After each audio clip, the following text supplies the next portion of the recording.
decided to bring it back with another video. It's 8:12 p.m. and it's March 24th, Tuesday evening, and I just got out of the shower and I finished the dishes and I'm just sitting here in my room waiting for the sleep to come over me.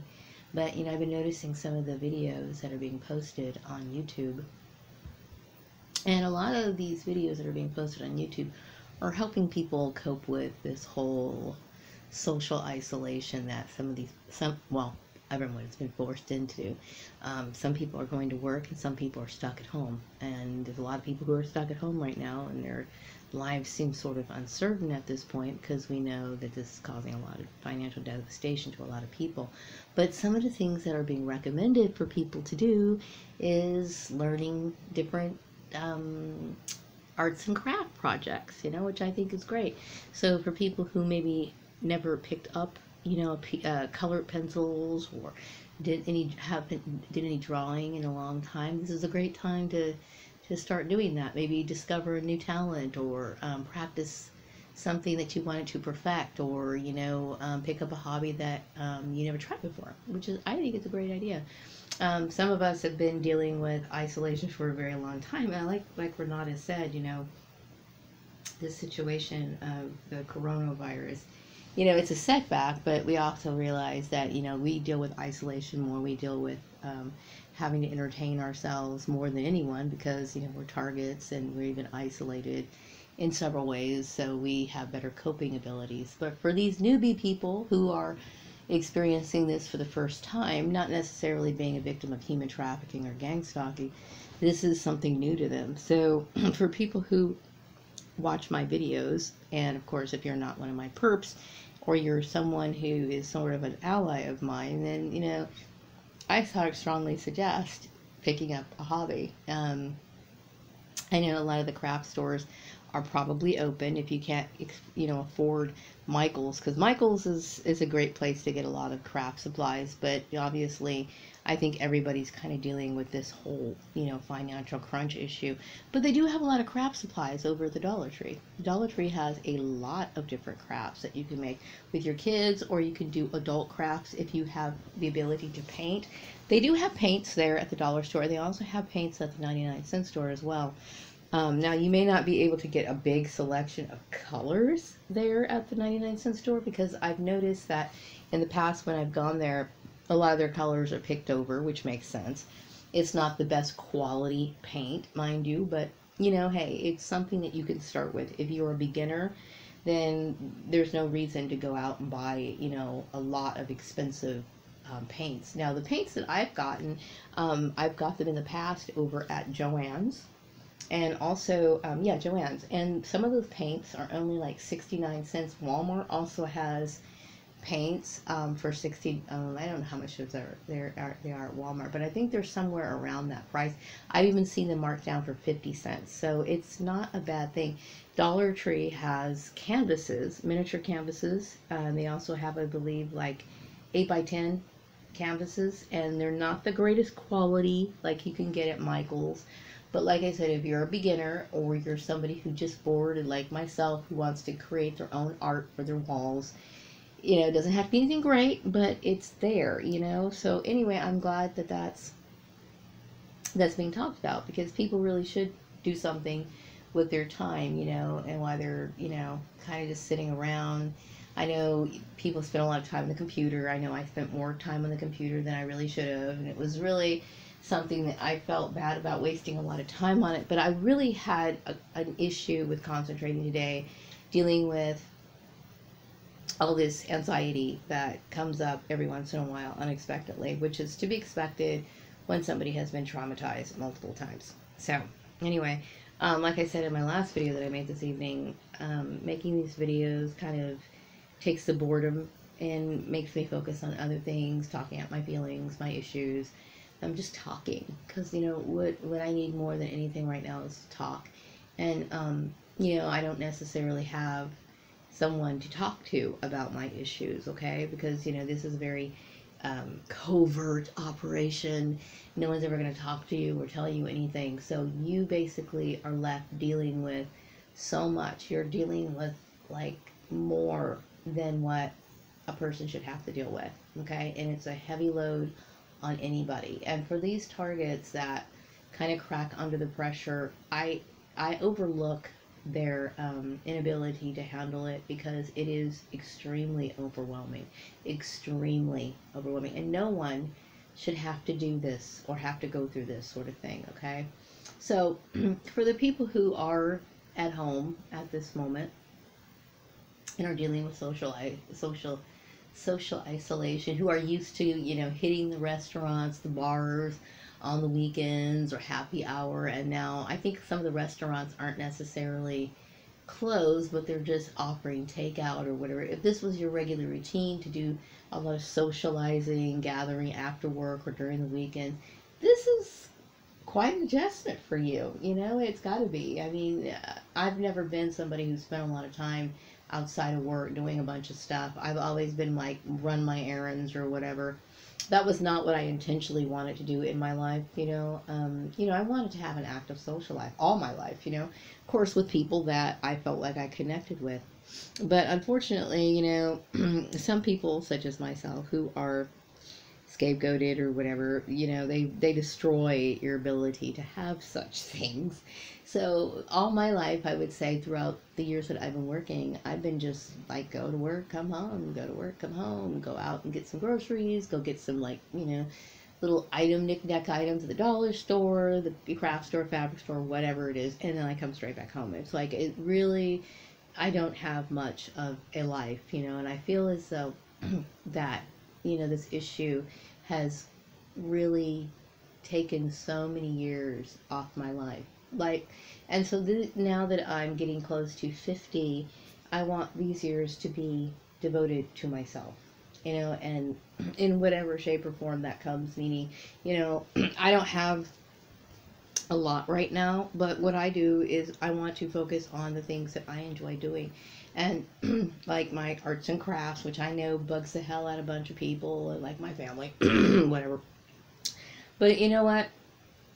I missed out on so much in life. I missed out on so many things that were beyond my control. Beyond my control. While I was in the bathroom tonight, getting ready for bed, and I was thinking, when I was a teenager, there were a lot of the kids, were badgering me, and I didn't understand why, okay? And this is like right a little bit after my eldest ex-sister was starting to date her husband who put me in this program. I remember him saying, because I was always having issues with kids that were picking on me. And I would say, God, I hate that person. I hate that person, And he would say, oh, I hate. He would mock me or mimic me because I was dealing with stuff that these people, like my dumb family, was creating. And, it's not to sound juvenile, but, hey, I still hate people who fucking treat me like crap. I do, and it's kind of funny because now I get a full picture of what was actually going on, yeah, what I mean, and now I'm actually saying it. I hate you, Jim, okay? Anyway. But, like, not actively hating, like, to where I'm going to sit here and cause you the pain that you've caused me. All God, I will tell you right now, you deserve it. You deserve it. I was thinking, if I was in charge of the world, if I was a lawmaker, if I had the ability to not just create laws, but if I had the ability to enforce them, this sort of thing would be nipped in the bud. And I will tell you, I would make people who gang stalk society's bitch. I mean, I would make it so that I would publicly allow people to enact all kinds of rage and unspeakable things, much like the what do you call it, the Purge. Like, if you see somebody who was a gang stalker, then you would have full permission to do whatever you wanted to do to that person. And they would live the rest of their life being in utter misery. That's exactly what I would hand down to these people, because that's what they deserve. That's exactly what they deserve. To make somebody go through the psychological trauma over and over and over again. And that's what I would do. But I'm not a lawmaker. And I'm not in the position to enforce the law. And the people who are in charge or in the position to enforce the law aren't doing anything. So it's like, we live in a chaotic world. So sometimes isolation is the best thing for some people. You know what I mean? I don't like it, mind you, but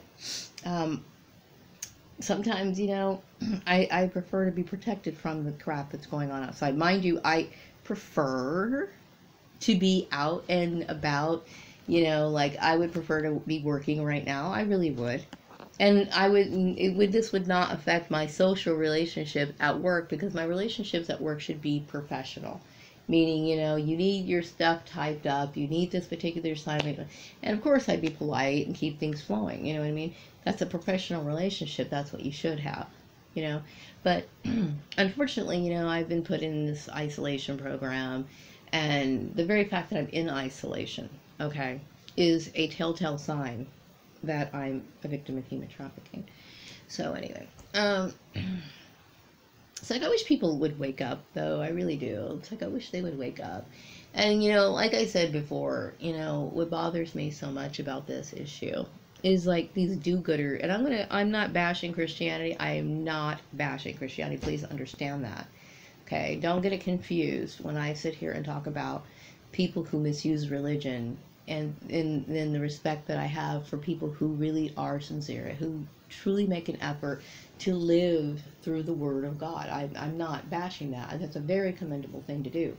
But what I'm saying is, it's like, you have all these do-gooder people who were quick to jump on me, to persecute me, to bully me, to call me into job interviews, to waste my time, to further traumatize me, and think it's funny. And then they're quick to do those sort of things, okay? But when they find out what they're doing is breaking the law, not just the laws of the country or the state, but they're also breaking the same religion that they're supposed to be a part of. Where are these do-good Christians now? These so-called do-gooders now? You can tell bullshit. This is a wake-up call, people. Start identifying what's real and what's not. There's a lot of people out there who are nothing but charlatans. They're just nothing but con artists, and they like to stir up a bunch of propaganda under the guise of religion. And I'm so tired of talking about religion. As a matter of fact, that's something I'm not going to talk about anymore. I mean, I would prefer not to in my waking life. Like, if somebody talks to me about it, then it's just like, it's not a good conversation, really. It isn't. Let's change the subject. Let's talk about the weather. Let's talk about your toenail that's growing to, like 8 inches long. Talk about anything other than, So I don't want to talk about religion anymore. I just don't. You know what I mean? I just feel as though most people really aren't mature enough to have that sort of conversation without being hostile or trying to project their views on other people. And they tend to not be able to carry or demonstrate their religious views in a mature manner. So anyway, yeah, it's evening. I'm bored to tears. At this moment, I'm okay, because Maria's talking, and that's always important. But things go through my mind, and every day it's another day of trying to put pieces, the puzzle together. When really, I think there was a TI that was talking about how she's been dealing with gang stalking for a long time. Unfortunately, she does not know who her main perps are. But she said, she would be grateful if he would just leave her alone and just move on. She wouldn't even try to be, to get any revenge. I'm the same way. I'm not interested in trying to get revenge with these people. I'm not, okay? I just want to go on with my life and forget what these people did to me. You know what I mean? And it's hard when you've been stuck in a situation where you're at home every day, and you're home every day, and then you have all this time to sit here to think about what happened, and I think a lot of people go through this whole thing. There was another girl, I was watching her video, and she was trying to figure out who put her in this program, and I think a lot of these people had more active lives than I did. Like, they did things outside of work. When it comes to me, like I said, it's easy for me to trace back certain events, because I really, in the last, going back to where, let's just start back from organized sports period, that time period, my life really didn't have a whole lot of activity in it. It was pretty much the same thing. And I commuted to work at that time. I was commuting from Palmdale to Chatsworth every single day. And God forbid if it rained, because I would be home really late. And so by the time I got home, I was wiped out. I remember most of the time I just wanted to go to sleep, mainly because I wanted to escape. I was needing escape because what was going on at work was just absolutely ridiculous. I hated it. And there were days where I just felt like, I just want to quit. And finally, that July, I basically told my boss, it's like, I can't do this anymore. I can't do it. You know what I mean? And I was glad. I was glad that I did that. And the reason, and I wasn't glad in the fact that, because the important thing to do is to establish a stable work history. And that's more important than anything in this world. The job that I had previous to that, I worked there for 4 years, okay? And while I was working over in Chatsworth, my goal was to stay there for a long period of time. And these people have ruined so much in my life, so much. And when I think about the years that they've taken, especially, during that time, because my son was a teenager at the time, and, I needed that job. I needed it. I needed that job. And every job I need every job. I need to work, and they came in and they used people to bully and harass me. And especially people who are subordinate people. Like, they use this lady who was supposed to be the accounts receivable clerk to basically, like, monitor me. Excuse me, like, always talking, and it's always about the same thing. It's always Excel, this spreadsheet application that these people are obsessed about. It's like, what is it with these people and this whole Excel thing? Yeah, I've been working with Excel since 1997. That's a long time. Actually, maybe was it 1997 or 1998? I remember they introduced Excel, and then the company brought in a trainer to teach us Excel on our lunch breaks. And we had these little classes every day, and then you pick up as you go along, and you're like, okay, then I'm doing this. Then you start designing more spreadsheets, and you go to the next job, and you start working with Excel. And so you grasp these things. A lot of things, like, for example, working with access tables and stuff like that. Some of that stuff is not necessarily used a lot in the workplace. So, but I know Excel, okay? I know Excel. I've worked with it for a very long time, but the overemphasis on it was just like, to me, it's like a red flag. What is your problem? What is your problem? Maybe they've been working with Excel, and they want to know or compare or compete, like, maybe, what does she know that, what does she know? Is she as good as me? Or, I don't want to play competition games, and especially don't bring that crap, your insecurities, into my job. Don't do that, okay? But anyway, this particular lady who was working with me, she was annoyed because I use shortcut keys instead of using, like, the toolbars. I use the toolbars, for certain things, right? But if I could just kind of, like, right-click and then bring up the same information, I'm going to use that. And she was just getting really annoyed, and I was looking at her like, what are you doing? And after a while, it's like, I understood this person was just somebody who wanted to dictate and control. And I understood that what was going on around me was just bullshit. So I was just like, okay, I'm going to let her run her mouth, do what she wants to do, and I'm going to find another job. That's what I wanted to do. I wanted to get out of that place so bad, Unfortunately, we were going into some sort of recession at that time, and I could not get another job. And chances are my employment was probably controlled at that time. So I was forced to stick it out, and that's so unfortunate. That is so unfortunate. So for people who manipulate things behind the scenes, and I know it happens, okay? If you want to hire somebody, then, or help get them a job, then get them a job, but don't do that sort of stuff. Okay? And then you're going to blame the person that you're bullying, and when you put a person in a mobbing situation, there is no way in the world they're going to survive that. They're not going to. Okay? You're creating too much hype, too much anger, too much animosity, too much competition, too much all of that. And I could have done without that. Okay? And then, it happened over at the farmer's place and all these other places. Like a place over there at the manufactured homes place. Like, when I got there, I mentioned the secretary was being some sort of, like, crazy, weird bitch, right? And then the guy who was working in the office, he was like the salesperson, Brian, I guess his name was. I heard them over talking, and he was sitting there asking about, well, did she get the payroll done? I'm like, first of all, dude, you are the salesperson. Okay, it's none of your business.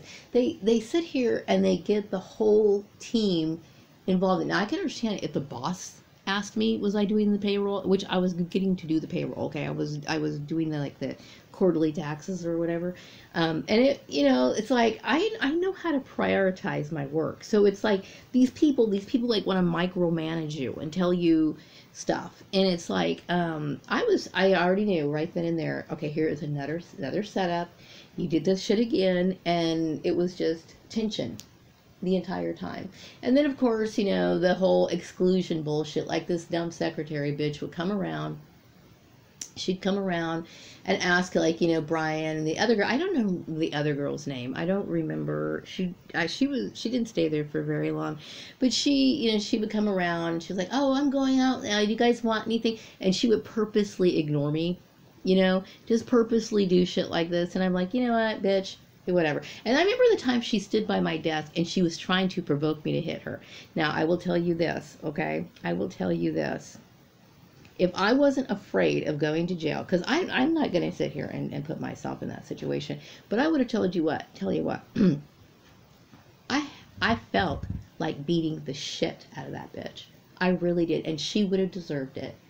And I wouldn't have felt bad. The only thing I would have felt bad about was for me having to deal with the consequences of that. But she deserved to get the shit knocked out of her. She really did. I would have stomped her fucking skull in.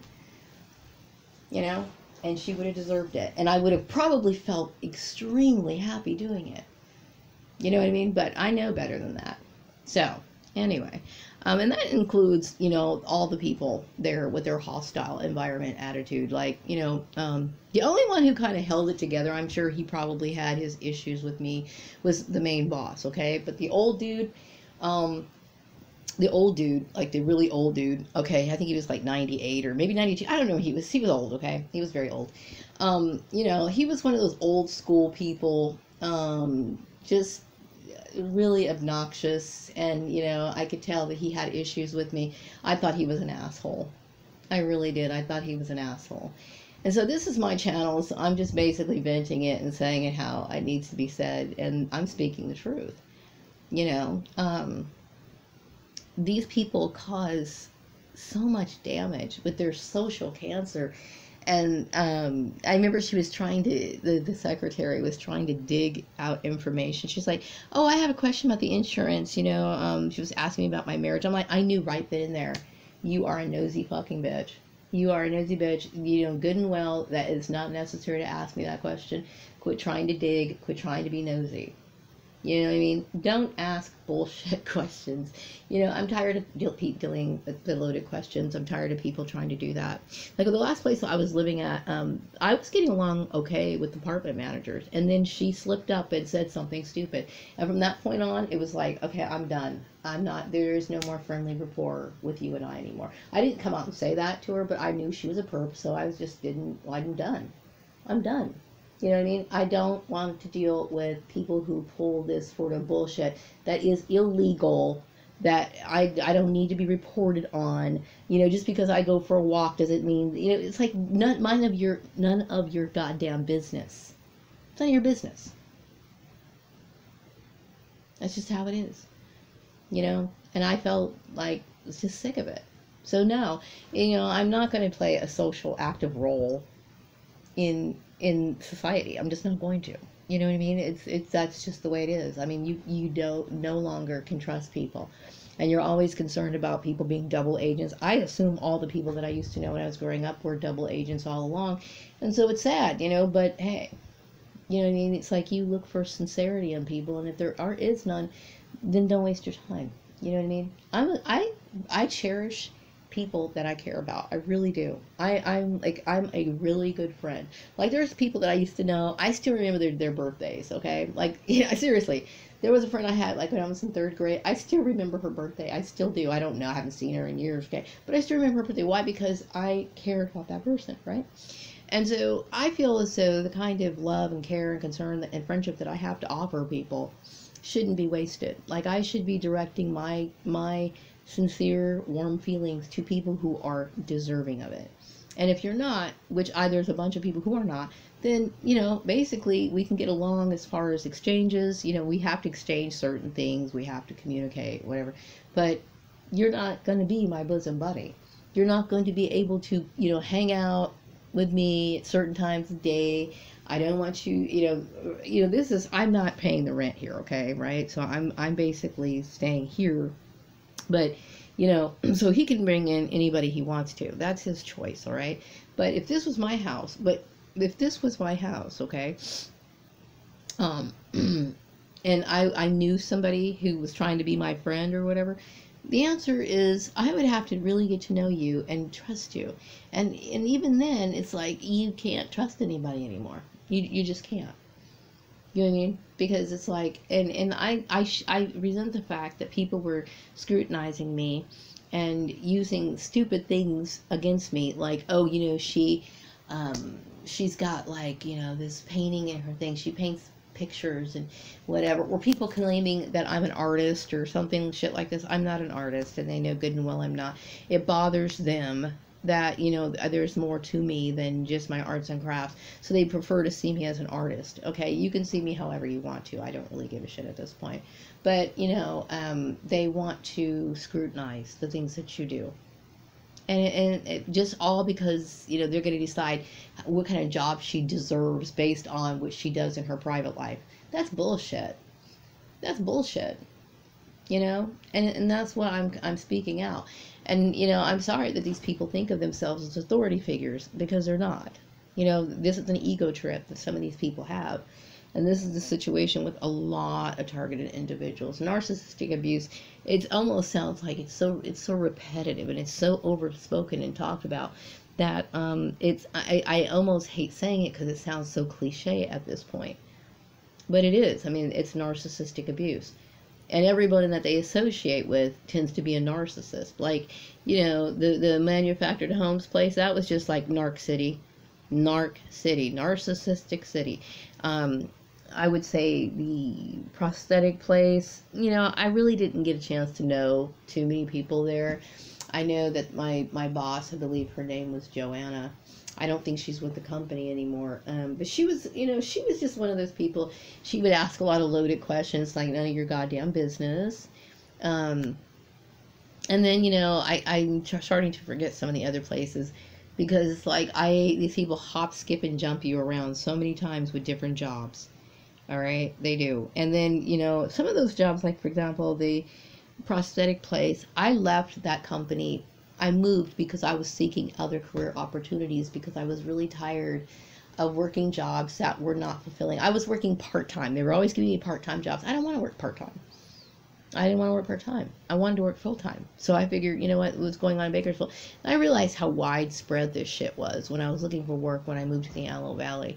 And then when I went to a couple of the temp agencies in the Los Angeles area looking for work, and then I realized, like, oh my God, this whole thing has spread so fucking far. Like, this whole thing, and this goes back to well, I'm pinpointing it back to the Murray Family Farms thing, but I know that it goes back to organized sports, because I couldn't find another job at that time. It could have been the recession, but still, now that I think about it, it was probably these people had something in place a very long time. Like I mentioned before, when I was working at the news station, and I left the news station and I was trying to find work, and I had a job interview over in Palmdale. Palmdale, they have a real estate company that they have a real estate company in Palmdale, and they also have one here in Bakersfield. Okay, I'm not going to say the name of it, but I had completed an accounting test, and they were saying, "Oh, you did a great job." I had never heard anything from them. Then also there was another lady over in I think it was a plumbing place on Sierra Highway in Lancaster, and she wanted to hire me, but then she started talking about going to church and all this other stuff, and I was like, okay. And then there was another real estate place, okay, in Lancaster. I believe it was on 15th Street West. I think it was 15th Street West or 10th Street East, or 10th Street West. I think it was one of those areas. It's hard for me to remember. It was where I think the Mervyn Shopping Center used to be. I don't remember, but anyway, not in the same building, but where the Josephinas restaurant used to be. I don't know if that's 10th or 15th Street. I guess it doesn't matter. But anyway, I went there, and, I went there for the first job interview, and they were like, oh yeah, we want to hire her, we want to hire her. And then this man started asking me about my marital status. And my jaw almost dropped. So this has been going on for a very, very, very long time. That was 1997 when that happened. He's like, are you getting back together with your husband? And I'm like, no, we're separated. He's like, no, I can't hire you. I'm like, what the hell? Didn't think about it back then. I kept thinking, well, these people are unprofessional, and you shouldn't ask me about my marital. You don't ask people about their marital status. Not in a job interview. You know what I mean? Sometimes when you get to know people in at work, like let's take example, and you're in the office, and there's two ladies working together, and they start talking, and they talk about their kids and stuff, and they're like, oh, you married? That's understandable because it works into the conversation, and you guys are all talking about it anyway. But there's a certain way you bring it up that is not like where you're being intrusive, okay? You're just getting to know each other. That's, especially since you're all in a certain age group, and it's just like, most people a certain age have kids, so they just kind of talk about that, right? But when you're in a job interview, you want to ask questions that are not discriminatory. Okay, when you ask people about their marital status, when you ask people about their religion, and you don't do those sort of things. Okay, and then that right there.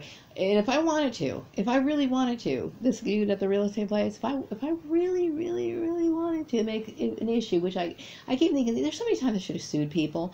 I should have sued him. Why? Because you're discriminating against me, and you're making it obvious. And it's obvious that you're discriminating against me. And I wish I would have sued all these people. Why? Because I wouldn't be in the situation that I'm in right now. So I'm going to tell people, like, if you ever deal with a harassment issue in your workplace, okay? And don't think just because your family's involved in it or whatever, don't think you got even more of a case than you actually think you do, okay? Because these people are violating multiple laws. Not only are they harassing you, okay, but they are assisting a domestic stalker. I could be sitting pretty, not having to worry about a goddamn thing for the rest of my life. These people should have been sued, as well as the employment agencies that got involved that should have known better. Should have known better, especially, companies like Act One. These companies should know better, because these companies are supposed to be accommodating, and not saying that you're going to hire a black person over a white person who's qualified, but I'm just saying is they are supposed to be looked upon as on an equal footing. Like, the reason why we have equal opportunity employers is because some people are at a disadvantage. So, like, for example, if you have a white woman, right, who went to a prestigious college, okay, she was given all sorts of opportunities, and then now you have this Hispanic black woman or some other minority woman, right, who maybe didn't have the same opportunities, but they worked their way up into a company. They've been working for 10, 15 years, and they still have the same abilities, same skills. They are going to assist people in this situation. Not saying that necessarily they're going to say that they're going to assist this lady over the white lady, but they're going to offer you opportunities. Okay, that is, of course, if, for example, this lady has, like, they're going to check her previous employers. They're going to say, hey, how does she do? They're going to check and see, she has a good reference with her previous employment and those sort of things. Those things have to be taken into consideration. But I'm just saying is, with equal opportunity employers, they're not supposed to discriminate against those things. Like, your marital status, your religion, these sort of things. You are supposed to be put in equal footing and have the same equal opportunities as other people. Okay, so it really blew me away. This situation really blew me away, and it emotionally annihilated me inside. Like, I just felt so shocked and disturbed by all of it, and I still am. That's one of the reasons why I'm sitting here making this video, right? So anyway, my eyes have been so open to how wicked this world is. I mean, it is wicked, and I do understand that. I'm starting to understand that, this particular family, Joel's family, probably is known for their lifestyle. And most people may have known that. I didn't. And the reason why I didn't know it is because I've been so busy going to work, coming home, that I was completely oblivious to the knowledge that other people may have had. But if other people knew that he was involved in this sort of lifestyle, okay, if they knew that he was involved in this sort of lifestyle, okay, they must think that it's normal, and they were probably trying to force me to accept and agree with that sort of lifestyle. It's wrong. Okay, I mean, I'm not saying it's wrong. I'm just saying it's like I said, if you are consenting adults and this is something that you truly agree with and this is what you want to do, then that's fine. But if somebody doesn't want to do something like that and they say no, then you have to respect that. Okay, and to take any further efforts or attempts to make any further attempts to do that, that's like raping somebody. Like, you go on a date, right? You might go on a date with somebody, and you're sitting there in the movies, and he puts his arm around a girl, and and he gets a little bit closer, and she lets him kiss her, but she, in her mind, she doesn't want to go any further than a kiss, because she doesn't know him that well. Okay, she just wants to, kiss, maybe hold hands. That's it. Those are the standards that she has. Whatever. Everybody's got their standards, their limits, whatever. How many bases people go, whatever. Okay, but, he gets her in the car, and he wants to, get a little bit closer. And she's like, no, not right now. Let's just kind of cool down a little bit, right? And he continues to lunge at her. She has every right to slap him in the face. Get out of the car and never see him again, because she's saying, I'm setting boundaries. Can you respect that? If you can't respect that, then get away from me, and if you continue to do what you're doing, then you're basically trying to do something against a person's will.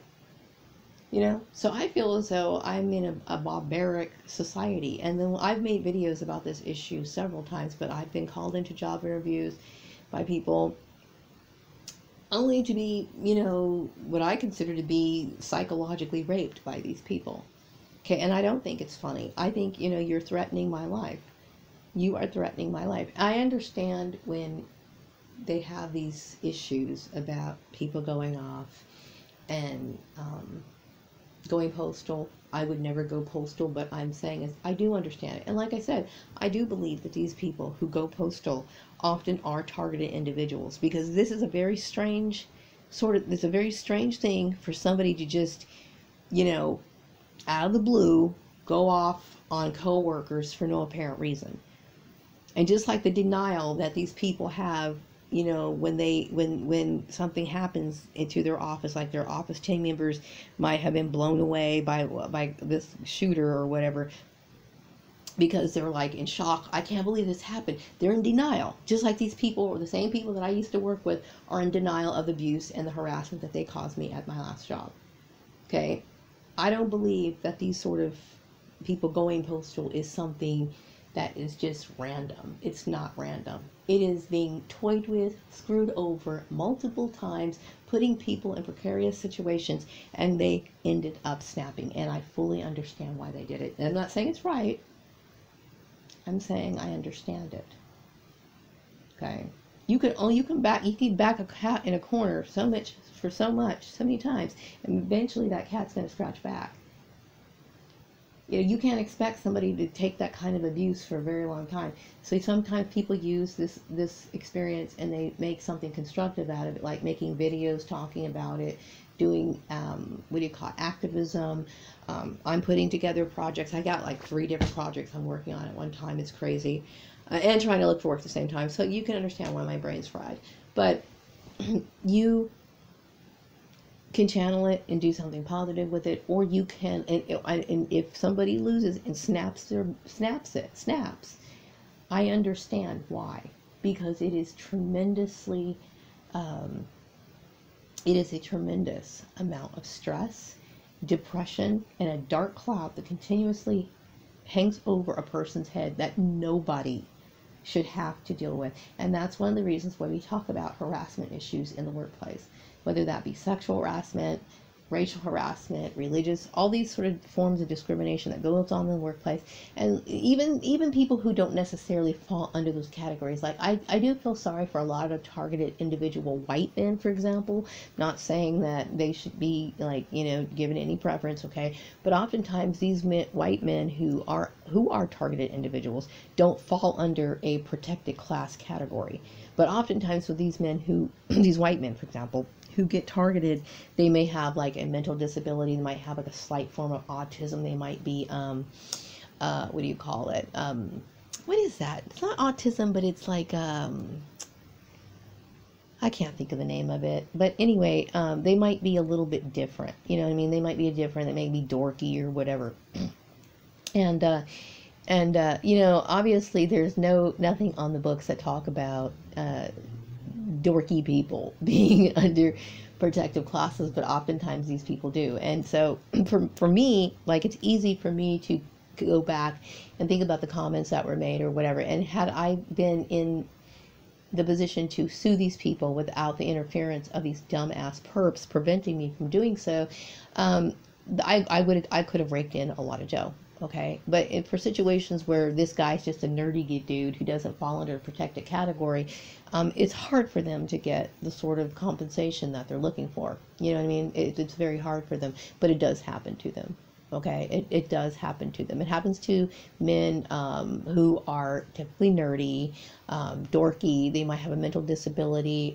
Sometimes it happens to men that are good looking, maybe the muscular types, you know, the guys that look like GQ or whatever, and people will start bullying up on that person. Okay, but still there's nothing really for them. They could probably get that under sexual harassment, maybe, but you know, it's difficult for them. But for a lot of people, you know, if they really think about what the harassment issue is underneath it, then they could have a lawsuit. The issue relating to my hair, I don't care if my black brother said it, my black sister said it, or my white brother-in-law said it, okay? But when you create this issue in the workplace over my hair issue, that is discrimination, because you're talking about something that obviously black people have different hair, so we have to have different accommodations for our hair.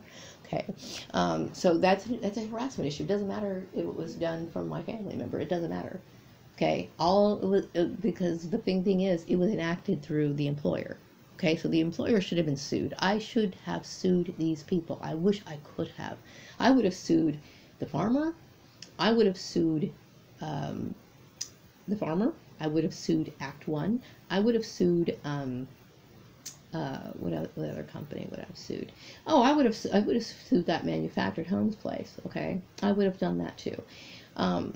All the thing, and so the people who called me in for job interviews and asked me stupid questions, you know, whether that was relating to my religion or my marital status, I would have been rolling in the money. Okay, I would be rolling in the money.